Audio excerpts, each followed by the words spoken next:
Olá, pessoal do nono ano. Estamos no segundo bimestre, estudando o conteúdo do segundo bimestre de 2020. A professora Jaqueline estava tratando do conteúdo Biologia Celular com vocês. Ela preparou essa aula, mas eu vou estar gravando essa aula para vocês. Então, nas aulas anteriores, vocês estudaram a diferença entre a célula vegetal e a célula animal. Nós faremos uma breve revisão, tá, dessas diferenças. E aí entraremos na aula de hoje, onde nós estudaremos o núcleo das células. Então, só relembrando para vocês as diferenças entre a célula vegetal e a célula animal. Vou colocar uma tabela, porque aí fica mais fácil de vocês notarem essas diferenças. Então, aqui nós temos a célula animal e a célula vegetal, para que a gente possa estudar as diferenças entre elas. Observem que na célula animal nós não temos parede celular e nem temos cloroplasto, certo? Na célula vegetal nós temos sim parede celular e cloroplasto. Em relação ao vacúolo, a grande parte da célula, a grande maioria das células animais, elas nem possuem vacúolo. Mas quando possuem, eles são bem pequenos, são bem menores. Já a célula vegetal, vocês estudaram, que o vacúolo é bem grande. Então os vacúolos são bem maiores. Na célula vegetal nós não temos centríolo, diferente das células animais.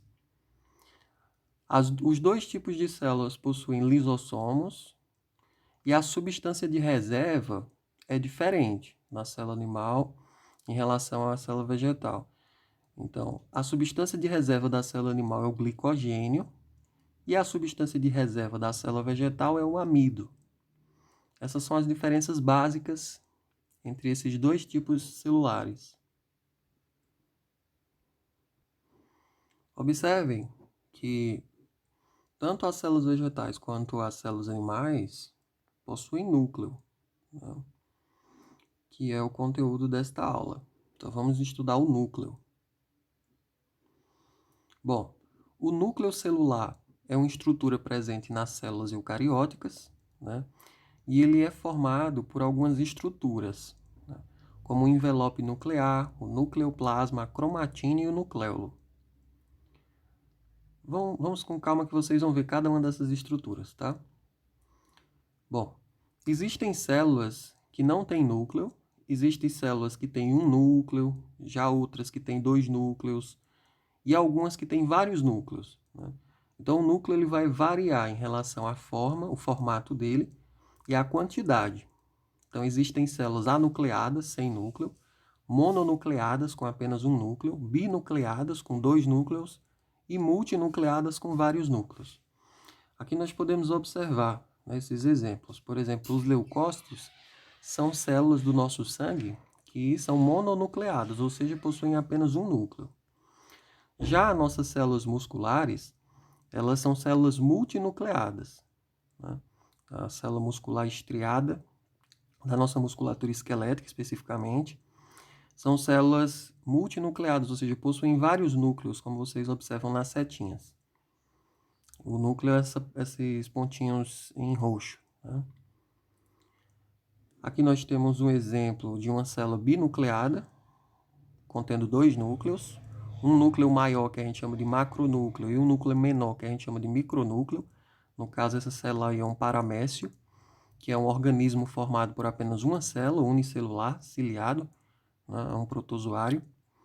E aqui nós temos uma célula sem núcleo, ou seja, uma célula anucleada, que é a nossa hemácia, a hemácia que dá a coloração vermelha ao nosso sangue. Então, as hemácias são células anucleadas, sem núcleo. Vamos estudar agora aquelas estruturas. Nós vimos que o núcleo ele é formado pelo envelope nuclear, nucleoplasma, cromatina e nucleolo. Vamos iniciar o nosso estudo estudando o envelope nuclear. Então, o envelope nuclear ele separa o material nuclear do citoplasma. Ele é formado por duas membranas lipoproteicas. Entre elas existe o espaço perinuclear. Entre essas duas membranas lipoproteicas existe um espaço que a gente chama de espaço perinuclear. Então, nós temos uma membrana externa, né, que está aderida ao retículo endoplasmático rugoso, e nós temos uma membrana interna. Percebam que o envoltório, né, o envelope nuclear é formado por duas membranas. Vou desenhar aqui para vocês. Nós teríamos aqui uma membrana externa, uma membrana interna, e esse espaço aqui no meio seria o espaço perinuclear, certo? Essa membrana externa ela estaria aderida ao retículo endoplasmático rugoso ou granuloso. Esse envelope nuclear, ele apresenta poros, que são proteínas. Então, eu vou desenhar aqui para vocês, ó. Se a gente fosse desenhar, esse envoltório nuclear, ele possui poros. Seria assim, ó. Esses poros, eles são aberturas, tá? Eles são aberturas, são pequenos orifícios para permitir a entrada e a saída de substâncias do núcleo. Então, o envelope nuclear ela apresenta poros contendo um complexo de proteínas que regulam a entrada e a saída de substâncias. Aqui nós podemos observar uma imagem mostrando o núcleo, né? Mostrando os poros, observem bem, ó, com seu complexo proteico. Observem também que a imagem mostra que o envelope nuclear é formado por duas membranas, uma membrana externa e uma membrana interna. E essa membrana externa, ela está aderida ao retículo endoplasmático granuloso, que a gente também pode chamar de rugoso. Bom, nós temos ainda como estrutura do núcleo o nucleoplasma e a cromatina. Nessa imagem a gente consegue enxergar, né? O nucleoplasma, pessoal, é tipo um gel que existe dentro do núcleo. Não tem um citoplasma da célula, né? O citosol da célula, que é aquele gel que recobre todo o interior da célula, que vai do núcleo até a membrana celular. Pois é, dentro do núcleo nós também temos um gel. E esse gel é chamado de nucleoplasma, tá? Então, o nucleoplasma ele é constituído de substâncias dissolvidas em água, formado por íons, enzimas, moléculas de ATP, são as moléculas de energia. Lembrem que no nucleoplasma é o gel que está dentro do núcleo. Então, é derivado do grego croma, a cromatina, que é o material genético, né? A cromatina nada mais é do que o DNA enrolado em proteínas. Então, a cromatina, o nome cromatina é derivado do grego croma e o termo cromatina significa cor. O que é a cromatina? É o DNA associado a proteínas histonas. É isso que vocês precisam saber na prova, né? O que é cromatina? DNA associado a proteínas histonas. E é o material que forma cada um dos cromossomos. Então, os cromossomos são feitos de cromatina. O que é cromatina? DNA enrolado em proteínas histonas. Nas moléculas de DNA, vocês sabem muito bem, estão os genes, que são responsáveis pelas características hereditárias. Então, nós temos a molécula de DNA, que é formada por vários genes, né?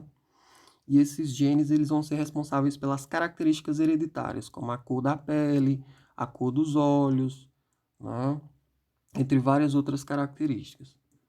Cada gene é transcrito em moléculas de RNA. Então, no DNA nós temos os genes e esses genes eles vão ser transformados, vamos dizer assim, em moléculas de RNA. Eles vão ser transcritos em moléculas de RNA que passam pelos poros do envelope nuclear e vão para o citoplasma, onde participam da síntese de proteínas. Vocês vão estudar isso em maiores detalhes um pouco mais à frente, não se preocupem, tá? Vocês só precisam lembrar que o DNA, né, é o nosso material genético, o DNA, e esse DNA ele é formado por vários genes, ele contém vários genes. É o que vocês precisam saber agora. Então, os genes, eles encontram-se como fios longos e finos durante o processo de transcrição e bastante condensados durante a divisão celular. Tá? Observando ao microscópio, o núcleo interfásico corado percebe-se dois tipos de cromatina. Então, nós temos dois tipos de cromatina. Aqui vocês podem observar bem nessa imagem. Aqui nós temos o núcleo, certo? Que é essa região em vermelho e em verde. E nós temos dois tipos de cromatina. A heterocromatina, que é essa parte mais avermelhada, e a eucromatina, que é essa parte mais verde. A gente consegue diferenciar esses dois tipos de cromatina, né? Heterocromatina, mais avermelhada, eucromatina, essa parte em verde. Observando ao microscópio, o núcleo interfásico corado, utilizando alguns corantes, percebe-se dois tipos de cromatina. A heterocromatina, essa mais em vermelho, que é a região mais corada, e os filamentos da heterocromatina, eles são mais condensados, eles são mais enrolados, por isso que eles ficam mais escuros, com a coloração mais escura, tá? E a eucromatina, que é essa região verde, é a região em que os filamentos eles são menos condensados, então eles ficam mais soltos, menos enrolados, por isso que fica corado de verde. Perfeito? Fácil, dois tipos de cromatina. Lembrem-se disso. Aqui nós podemos visualizar bem como é que o nosso material genético é formado, né? Então aqui, ó, deixa eu ver se eu consigo colocar aqui no pincel. Aqui nós temos a nossa molécula de DNA, dupla fita, né? Essa dupla hélice de DNA, ela começa a se enrolar em proteínas histona, como vocês observam aqui, ó. A fita de DNA começa a se enrolar em proteínas histona, e quando esse DNA se enrola nessas proteínas histonas, ele passa a ser chamado de cromatina. Assim, passa a ser chamado de cromatina. Então, o DNA ele vai se associando a essas histonas, e cada uma dessas continhas aqui, ó, dessas associações, a gente chama de nucleossomo. Tá? Nucleossomo tem um aspecto de conta. É como se fosse um colar de DNA, onde cada continha desse colar a gente chama de nucleossomo. Esses nucleossomos eles vão se enrolando, né? Eles vão se enrolando bastante. Cada vez vão ficando mais condensados. A cromatina ela vai ficando cada vez mais condensada. E aquela região que a gente enxergou agora há pouco em vermelho, a heterocromatina, são regiões em que há uma grande compactação, um grande nível de condensação desse material genético. Por isso que fica vermelho. Nas regiões em que vamos dizer assim, as regiões que ficam menos condensadas, elas ficam coradas em verde, a gente chama de eucromatina, certo? Então aqui a gente pode observar, né, o DNA, o material genético associado a proteínas histonas e o enrolamento dos nucleossomos ficando cada vez mais compacto, né, até dar origem à estrutura do nosso cromossomo, até dar origem à estrutura do nosso cromossomo. Aqui a gente já pode observar o cromossomo em seu nível máximo de condensação, seu nível máximo de enrolamento. Existem dois tipos de ácido nucleico, de material genético. Então, nós temos o DNA. Observem que o DNA ele é formado por duas fitas. Uma fita, duas fitas, certo? E nós temos um outro tipo de material genético que é o RNA. Observem que o RNA é formado por apenas uma fita.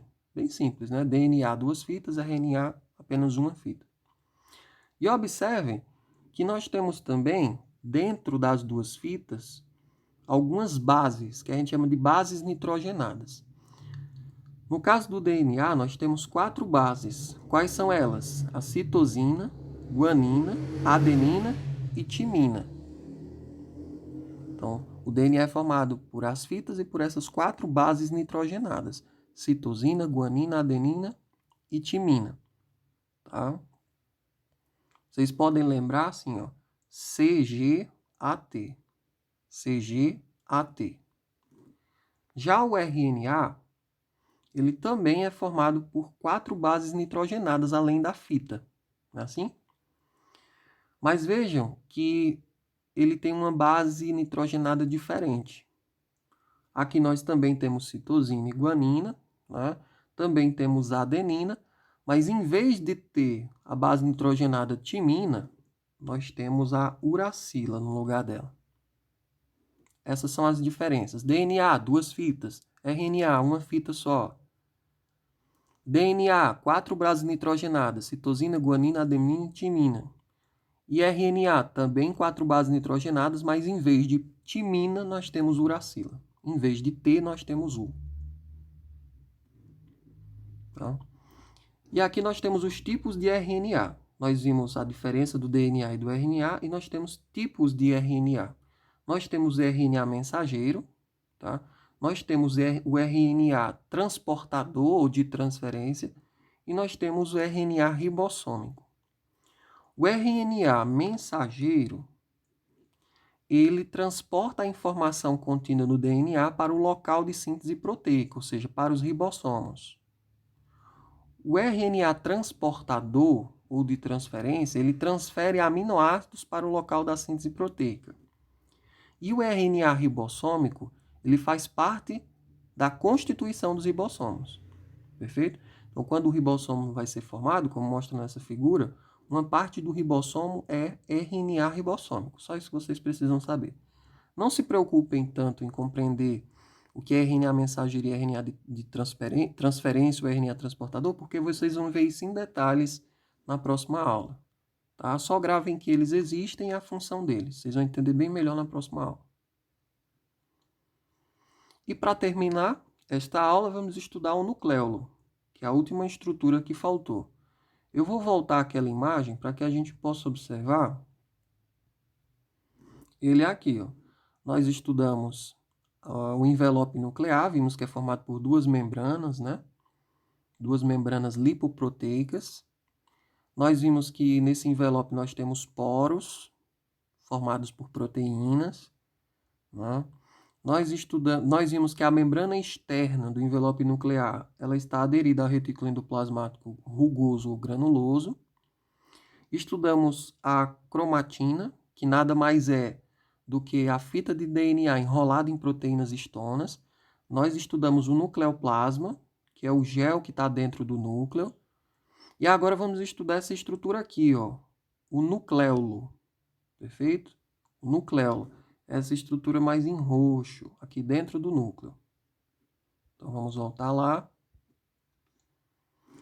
Bom, o nucleolo é a região mais densa no interior do núcleo e não delimitada por membrana. Então, esse nucleolo ele não tem membrana. É um local de intensa transcrição de RNA ribossômico, do RNA ribossômico. E os ribossomos, pessoal, eles são feitos, tá? Eles são produzidos, eles começam a ser produzidos aí, montados no nucleolo. Então, a importância do nucleolo é dar origem aos ribossomos, é formar ribossomos, né? Então, essa síntese ocorre nas regiões organizadoras do nucleolo. O que vocês precisam lembrar é isso, tá?